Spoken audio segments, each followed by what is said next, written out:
أعوذ بالله السميع العليم من الشيطان الرجيم. بسم الله الرحمن الرحيم. الحمد لله رب العالمين، والصلاة والسلام على الحبيب المصطفى بالقاسم محمد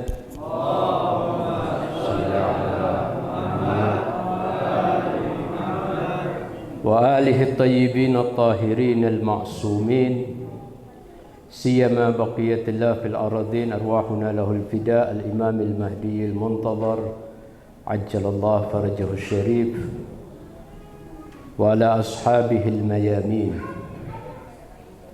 أما بعد، رب اشرح لي صدري ويسر لي أمري واحلل عقدة من لساني يفقه قولي. السلام عليك يا رسول الله، السلام عليكم يا أهل بيت رسول الله، السلام عليك يا أبا جعفر، يا محمد بن علي، أيها الباقر يا ابن رسول الله. إخوتي وأخواتي، السلام عليكم جميعا ورحمة الله وبركاته. أسعد الله أيامكم بولادة أبي جعفر Muhammad bin Ali Al-Baqir alaihi salam. Saya ucapkan sukacita yang sebesar-besarnya atas kelahiran manusia agung dan suci, imam kelima dari rangkaian imam 12 Ahlul Bait. Semoga kita mendapatkan syafaat, mendapatkan inayah dan keberkahan dengan kita merayakan kelahiran dan kegembiraan ini.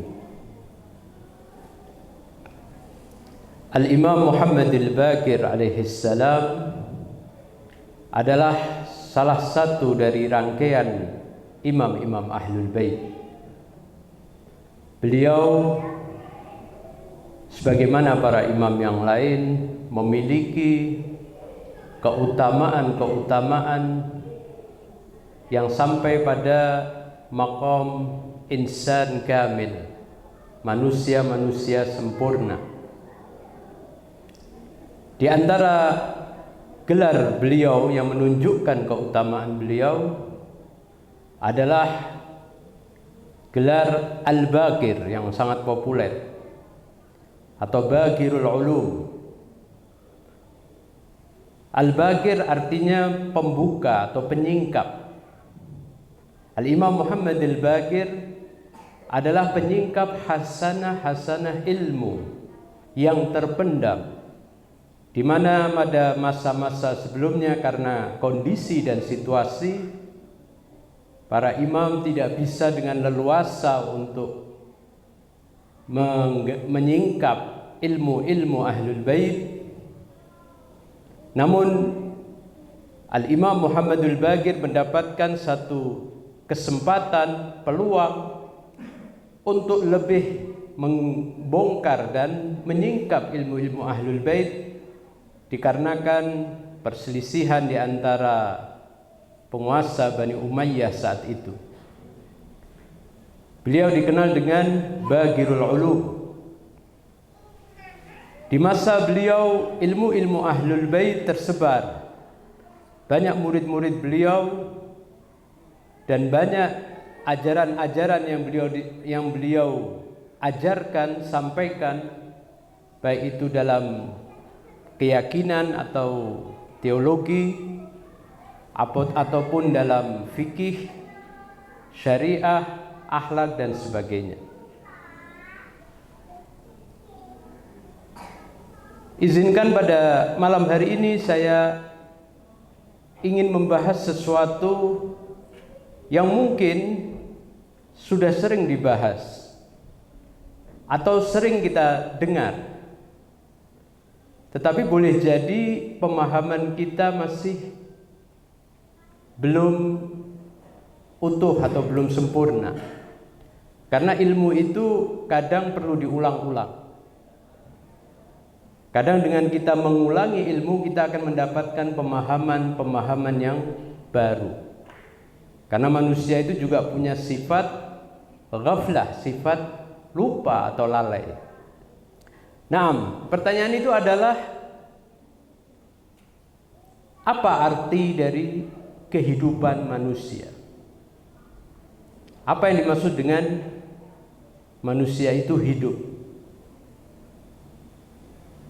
Dan apa beda kehidupan manusia dari kehidupan tumbuhan, kehidupan hewan, ataupun kehidupan yang lain seperti malaikat? Jawaban pertanyaan ini penting untuk kita nantinya menjalani kehidupan layaknya sebagai manusia. Disebabkan karena pada diri manusia ini juga ada dimensi tumbuhan, ada dimensi hewan. Manusia ada sisi tumbuhan yang dengannya manusia tumbuh berkembang secara fisik tentunya. Tetapi juga punya dimensi hewani yang dengannya ia bergerak, berkehendak dengan nalurinya. Namun manusia tidak diciptakan untuk menjadi tumbuhan dan hewan. Ia diciptakan untuk menjadi manusia yang sempurna, untuk menyempurna. Sehingga kita harus tahu bagaimana kehidupan manusia supaya kita tidak jatuh dan terjebak dalam kehidupan nabati maupun hewani kita. Ayat Al-Quran menyebutkan orang-orang yang tidak memahami kehidupan manusia yang sebenarnya, dia akan jatuh terjerumus dalam kehidupan hewaninya. Di dalam surat Muhammad ayat 12 disebutkan, A'udzu billahi minasyaitonir rajim, walladzina kafaru yatamatta'una wa ya'kuluna kama ta'kulul an'am wan naru mathwal lahum. Orang-orang yang kafir, yang tidak mengimani Tuhan atau yang tidak mengimani nabinya. Boleh jadi orang mengimani keberadaan Tuhan, tapi belum tentu mengimani nabinya, menerima nabinya sebagai utusan Tuhan, sebagai utusan yang harus dipatuhi, diikuti. Orang-orang kafir yang ingkar, yatamatta'una wa ya'kulun, mereka ini bersenang-senang dan makan minum, ya. Ya'kulun juga mencakup yashrabun, pasti makan dan minum, kama ta'kulul an'am, sebagaimana layaknya binatang itu makan dan minum. Artinya tidak ada bedanya bahwa dia melakukan tindakan-tindakan makan, minum, bersenang-senang, ya, mengumbar nalurinya, kehendaknya, sehingga kehidupan mereka ini seperti binatang. Wan naru maswal lahum, karena mereka ini tidak diciptakan untuk menjadi binatang. An-nar maswal lahum, keingkaran mereka itu mengantarkan mereka kepada api neraka, pada kehidupan yang tidak baik, kesengsaraan. Lalu bagaimana kita memahami kehidupan manusia? Banyak ulama menjelaskan tentang hal tersebut, tetapi mungkin kita membutuhkan satu analogi atau perumpamaan supaya kita bisa memahami lebih jelas apa itu kehidupan manusia. Kehidupan manusia itu ibarat mendaki gunung. Untuk para pendaki yang sering melakukan itu, dia bisa membayangkan bagaimana mereka mendaki gunung.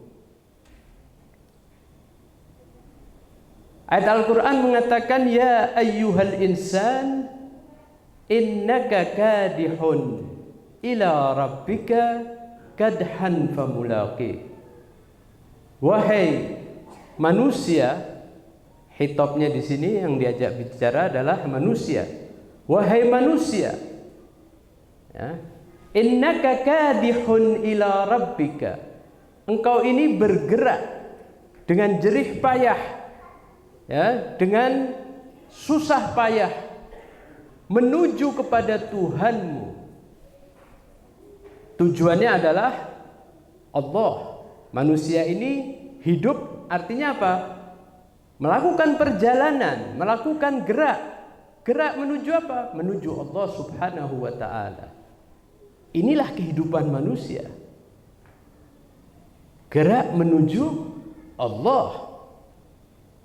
Tujuannya adalah Allah Subhanahu wa ta'ala, bukan selainnya.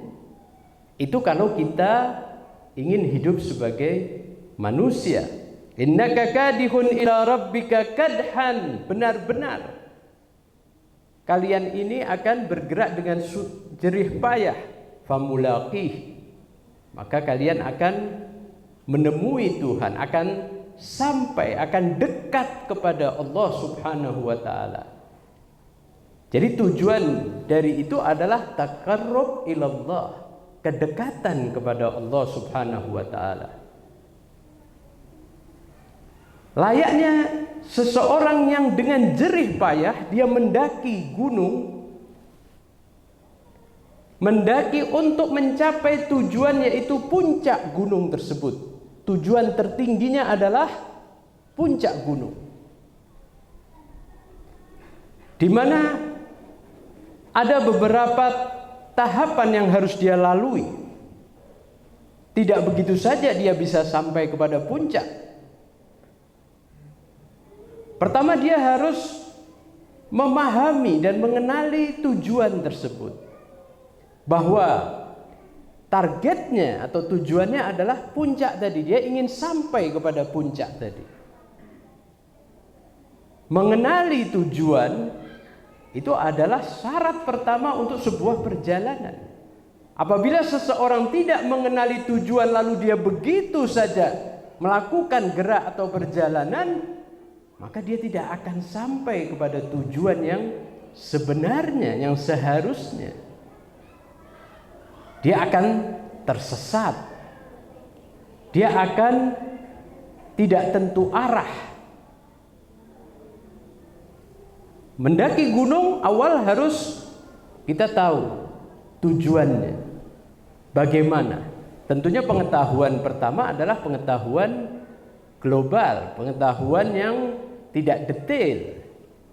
Kita tahu yang kita ingin tuju karena kita belum sampai kepada tujuan, ya. Nah, setelah itu adalah kita menyiapkan bekal. Apa bekal yang perlu kita siapkan selama perjalanan untuk mencapai tujuan tersebut?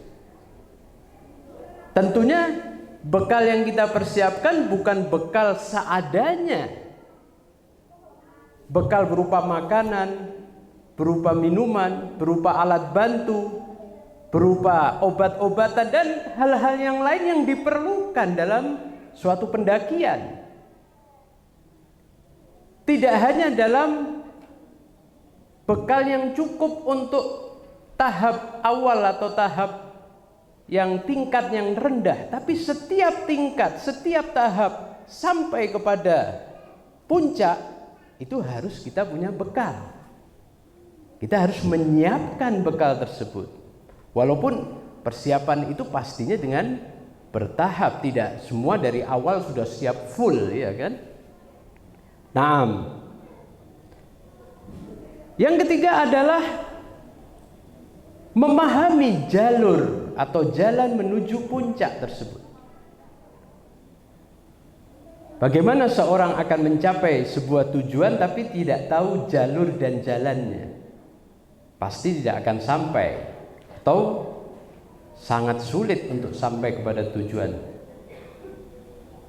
Memahami jalur memahami peta jalan untuk menuju tempat tersebut adalah sesuatu yang harus, agar kita tidak tersesat, tidak kelelahan, tidak pada akhirnya kita di tengah jalan mengalami berbagai problem. Memahami jalur adalah hal yang penting. Kalau tidak, boleh jadi dia hanya berputar-putar di kaki gunung, tidak sampai dia naik, karena memang tidak tahu peta, atau di tengah jalan dia sampai kepada rintangan yang tidak bisa meneruskan perjalanan tersebut karena tidak tahu jalur mana yang harus dilalui. Nah, tahap berikutnya adalah bagaimana dia harus menghadapi ujian dan rintangan-rintangan selama perjalanan. Bahwa dia sudah harus memprediksikan bahwa di dalam perjalanan bukan sesuatu yang mudah. Jalur yang dia tempuh bukan jalur yang landai. Terkadang ada jalur yang curam, ada jalur yang terjal, ada jalur-jalur yang di situ ada persimpangan-persimpangan dan bahaya misalnya. Di situ dia harus memprediksikan dan mempersiapkan diri untuk menghadapi hal tersebut. Itu bagi seorang pendaki adalah hal yang sudah seharusnya dia pahami. Nah, dari ilustrasi ini atau analogi ini kita bisa mengambil satu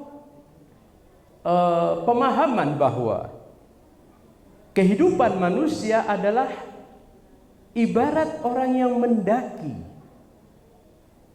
Dia melakukan perjalanan yang perjalanan itu bukan mudah. Perjalanan itu adalah perjalanan yang menanjak, lebih sulit daripada perjalanan landai atau perjalanan yang turun ya. Dia ke atas, vertikal. Dia harus melalui tahapan-tahapan.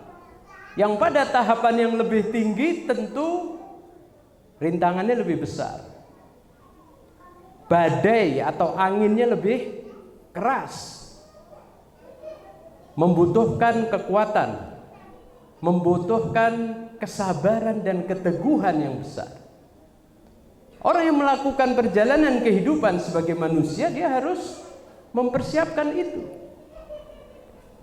bahwa dia akan menghadapi berbagai ujian di dalam setiap tahapannya, baik itu ujian-ujian berupa kenikmatan maupun ujian-ujian berupa bencana, kesulitan dan musibah misalnya. Jangan ketika kita hidup kita hanya mau memikirkan yang enak saja, seolah ujian itu hanya pada hal-hal tertentu. Setiap gerak kita itu adalah ujian, karena ada pilihan-pilihan di dalam perjalanan tersebut. Ketika kita salah memilih, maka bisa jadi akan menjauhkan kita dari tujuan menuju puncak tadi.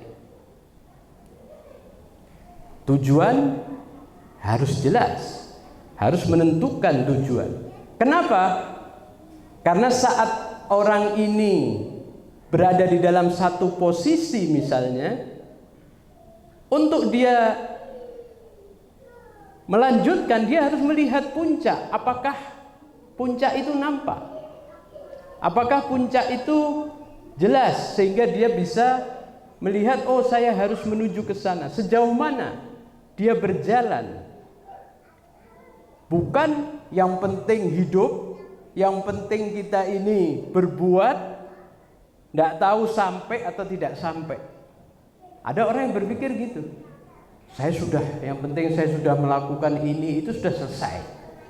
Tidak, perjalanan menuju Tuhan adalah perjalanan kepada tujuan yang tertinggi, kepada realitas tertinggi, kepada ketidakterbatasan, perjalanan panjang.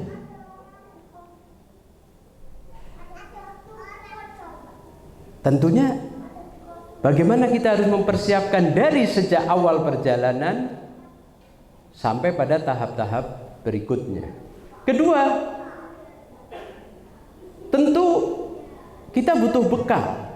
Sebagaimana tadi mendaki butuh bekal, pendakian menuju kesempurnaan, menuju kepada kamalul mutlak, yaitu Allah Subhanahu wa taala, pendakian yang membutuhkan bekal. Bekal ilmu, bekal iman, bekal takwa. Karena ilmu dan iman ketika diamalkan akan menjadikan sebuah ketakwaan. Itu adalah bekal-bekal. Karena apa? Perjalanan berikutnya yang lebih tinggi akan lebih berat. Ujiannya akan lebih berat. Sehingga manusia harus punya bekal-bekal tadi. Harus siap. Sampai menuju kepada tujuannya. Bisa jadi dia akan sampai kepada puncak. Manusia-manusia tertentu, khususnya para nabi, para imam, para aulia, mereka sampai kepada puncak dengan sukses. Sehingga mereka akhirnya nanti menjadi instruktur dan pemandu bagi orang-orang yang ingin melakukan perjalanan pendakian tadi. Menjadi imam, menjadi pemimpin. Kita harus memikirkan bekal itu. Pertanyaannya, apakah kehidupan kita yang kita lalui kita memikirkan itu? Atau selalu bekal yang kita inginkan bekal kehidupan duniawi kita? Di dunia kita butuh bekal untuk bertahan hidup. Kita butuh makan, butuh minum, butuh tempat tinggal, dan butuh kebutuhan-kebutuhan yang lain untuk sekedar bertahan hidup. Tapi manusia bukan diciptakan untuk sekedar bertahan hidup sebagaimana layaknya binatang. Manusia itu untuk mencapai satu kesempurnaan manusia, yaitu kedekatan kepada Allah Subhanahu wa ta'ala. Nah, sehingga mereka juga harus tahu peta jalannya, jalurnya.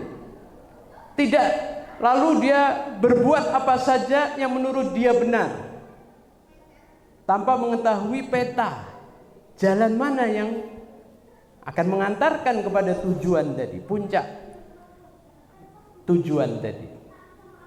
Itu hal yang logis, yang masuk akal. Kalau urusan-urusan material duniawi tadi, pendakian gunung, kita butuh peta, apalagi dalam perjalanan maknawi kita, perjalanan kita menuju Allah Subhanahu wa ta'ala.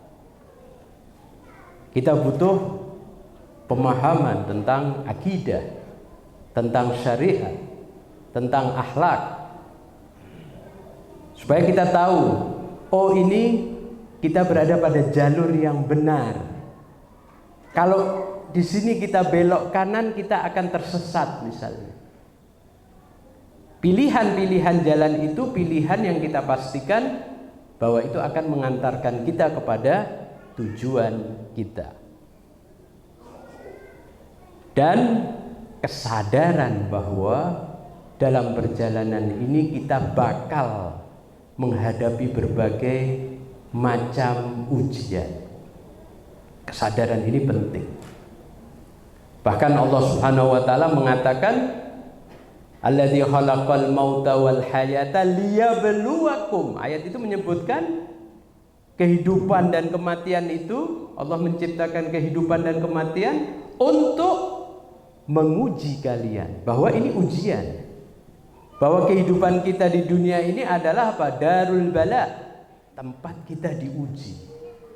Setiap saat kita sadar bahwa kita ini diuji. Diuji apa artinya?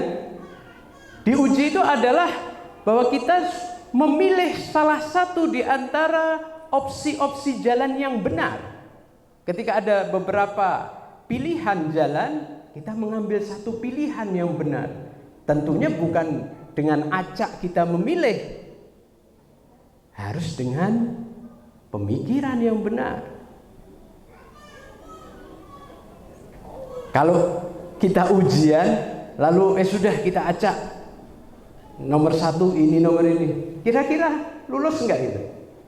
Ada kan yang begitu, tidak belajar sampai itu sudah dijawab saja, diacak tanpa berpikir, tanpa pengetahuan, ya tidak lulus.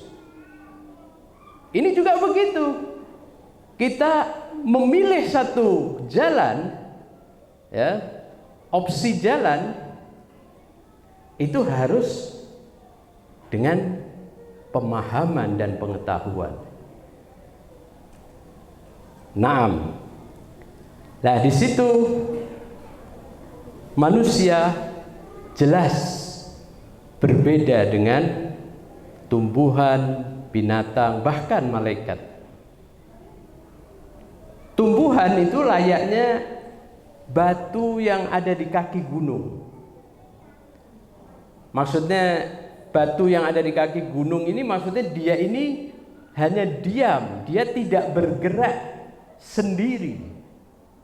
Toh kalau dia bergerak karena faktor alam, faktor hukum-hukum alam, bukan dengan kesadaran dia bergerak, itulah tumbuhan. Fungsi tumbuhan ya memberikan sesuatu yang diperlukan oleh manusia, membantu manusia, memberikan oksigen, memberikan makanan bagi manusia. Itu adalah kehidupan tumbuhan. Adapun hewan itu laksana pendaki tapi tanpa peta. Ya tadi, pendaki dia bergerak, dia melakukan gerakan, berjalan tapi tanpa peta. Boleh jadi dia hanya berputar-putar di lingkup yang terbatas. Karena memang hewan itu pengetahuannya terbatas. Pengetahuan hewan itu adalah pengetahuan yang partikular, khusus, hanya di tempat khusus, di waktu khusus, ya, terhadap objek-objek khusus. Dia bergerak pada objek itu aja. Dia tidak akan bergerak kepada tempat lain atau objek lain, apalagi di luar materi. Itulah hewan, tapi manusia tidak. Gerak manusia ini bukan hanya gerak material. Dia sebagai hewan, bagian dari hewan, dia juga geraknya gerak material, tapi dia juga mempunyai gerak ilmu, ya, gerak spiritual, gerak yang menembus materi, menembus fisik, gerak rohani.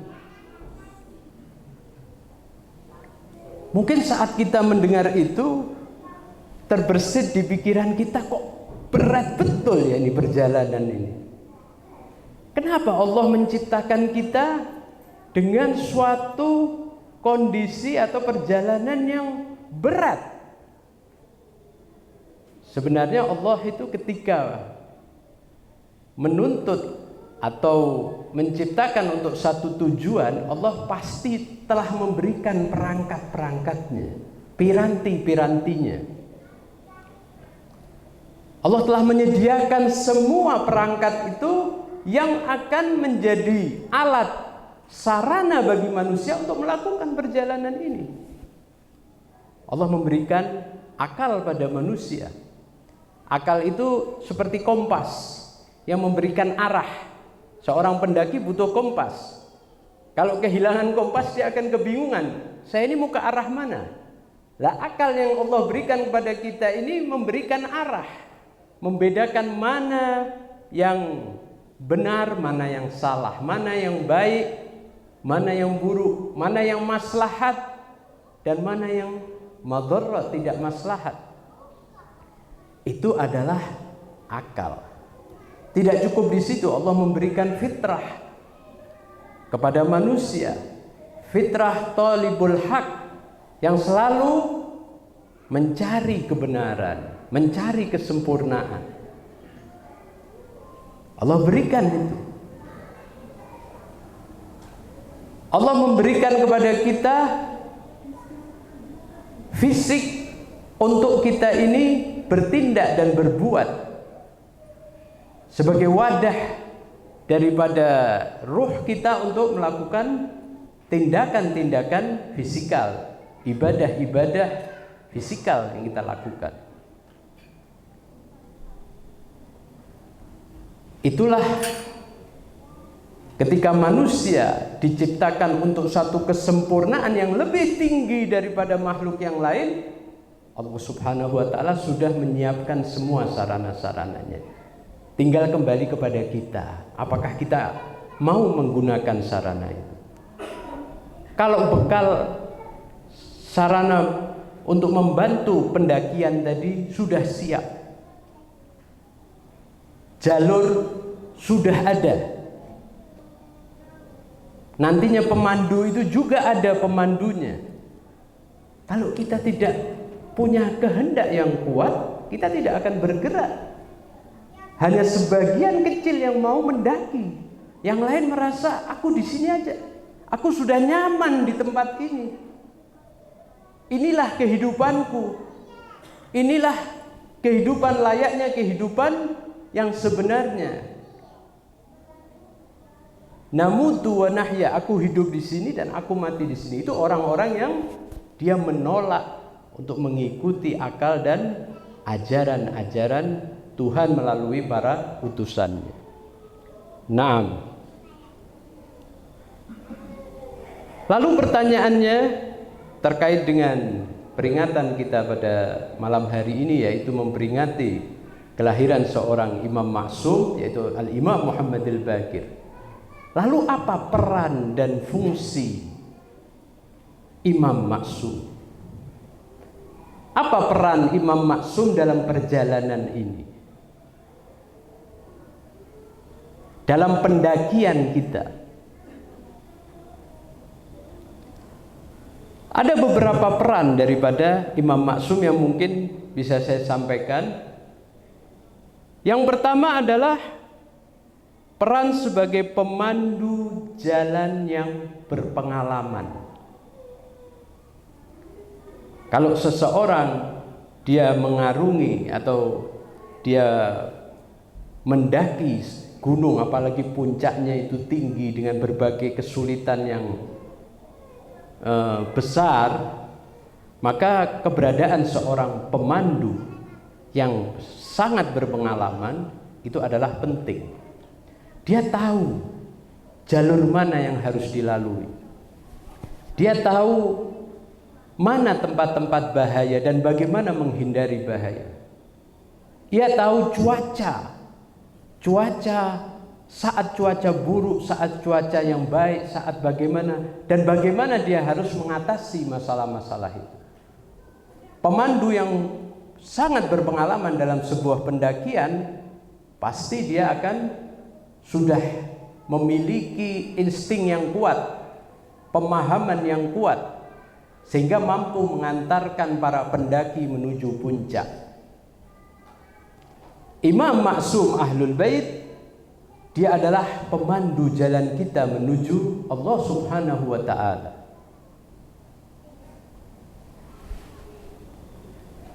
Jadi keperluan dan kebutuhan kita kepada imam maksum adalah kebutuhan sebagai pemandu jalan.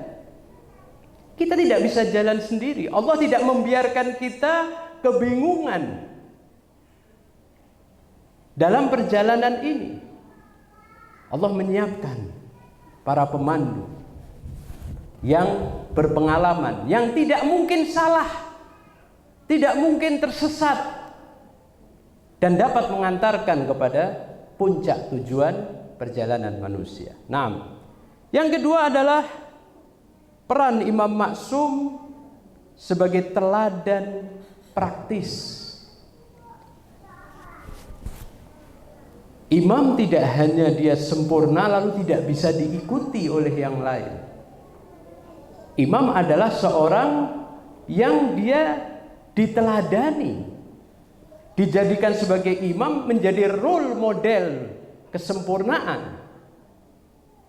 Pada setiap jenjang kesempurnaan, imam bisa diikuti. Tidak hanya bagi orang yang berada pada puncak atau pada kesempurnaan yang tinggi.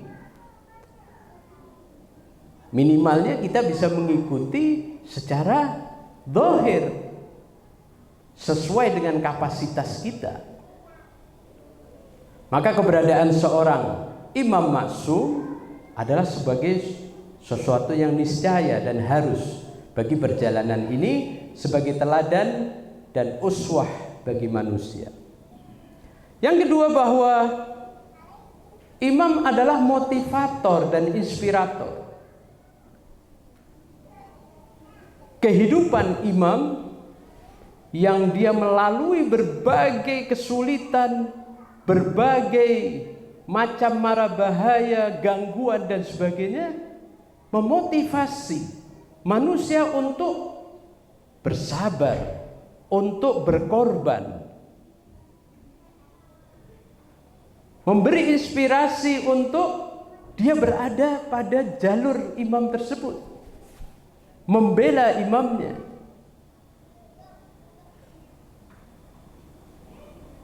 Tidak terus bahwa dia berpisah dengan imam saat dalam kondisi yang sulit atau dalam kondisi yang tidak nyaman.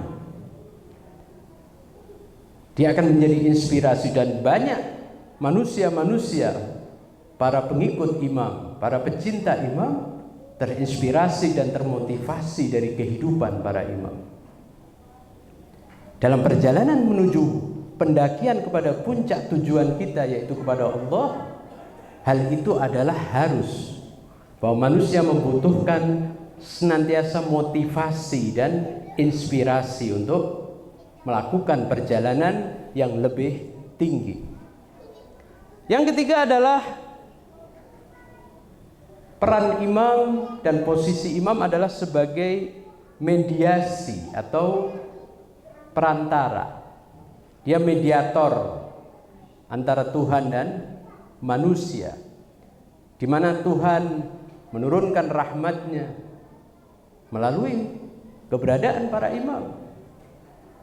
Wujud imam adalah lutuf rahmat Allah Subhanahu wa ta'ala. Tindakan perbuatannya juga rahmat. Semua keberadaan imam dan semua tindakannya adalah, perilakunya adalah rahmat Allah Subhanahu wa ta'ala bagi manusia. Diturunkannya rahmat Allah karena mereka. Di samping bahwa imam adalah sumber cahaya petunjuk bagi manusia, misbahul huda. Dalam perjalanan menuju kepada puncak ini, manusia menghadapi berbagai situasi kegelapan-kegelapan. Dalam situasi kegelapan, mereka butuh lentera, butuh cahaya. Keberadaan imam adalah cahaya bagi orang-orang yang ingin mendaki dan melakukan perjalanan. Itu adalah keberadaan atau peran dan fungsi imam. Selain bahwa imam juga adalah penghubung manusia dengan Tuhannya, dia menjadi penghubung yang mengantarkan manusia kepada kedekatan dengan Allah. Inni ataqarrabu ilallahi wa rasulihi wa ahlul bait. Mendekatkan diri kepada Allah dengan mendekatkan diri kepada Rasulnya, kepada ahlul baitnya, kepada para imam, dalam rangka menjadi penghubung kepada Allah Subhanahu wa ta'ala. Di mana kita juga dalam pendakian gunung yang tadi menjadi sebuah ilustrasi atau analogi, kita juga tidak serta-merta bisa sampai kepada puncak. Kadang kita membutuhkan penghubung yang menghubungkan kita, yang mengkoneksikan kita dengan tujuan tersebut. Lalu juga imam adalah penjaga peta atau penjaga syariat. Dalam hal ini syariat, peta untuk kita menuju kepada tujuan itu harus terjaga, jangan sampai rusak, jangan sampai disalahartikan atau disalah baca. Imam adalah pengawal dan penjaga syariat Allah Subhanahu wa taala.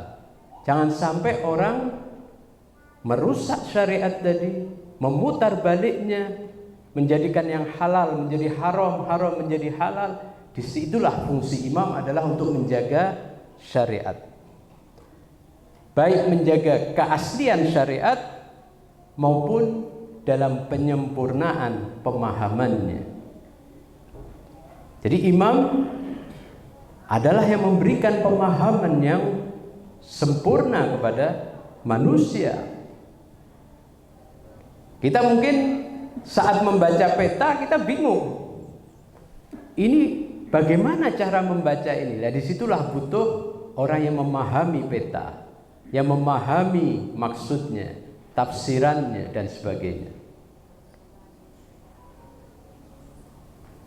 Peran Imam Maksum dalam ujian, tadi kan diantara syaratnya itu kita menghadapi ujian ya. Di situ ada beberapa ujian untuk mencapai puncak tadi. Nah, dalam menjalani ujian kehidupan ini, Imam Maksum adalah memandu kita bagaimana kita dapat lolos dalam ujian ini, dapat keluar dari kesulitan-kesulitan, dapat sampai kepada yang disebut dengan kesuksesan atau kemenangan. Para imam menjelaskan itu semua. Jadi imam ini seperti seorang instruktur dalam pendakian yang dia membantu setiap manusia untuk mengatasi rintangan dan memberitahu bagaimana cara melewati rintangan ini dengan baik. Dan pada akhirnya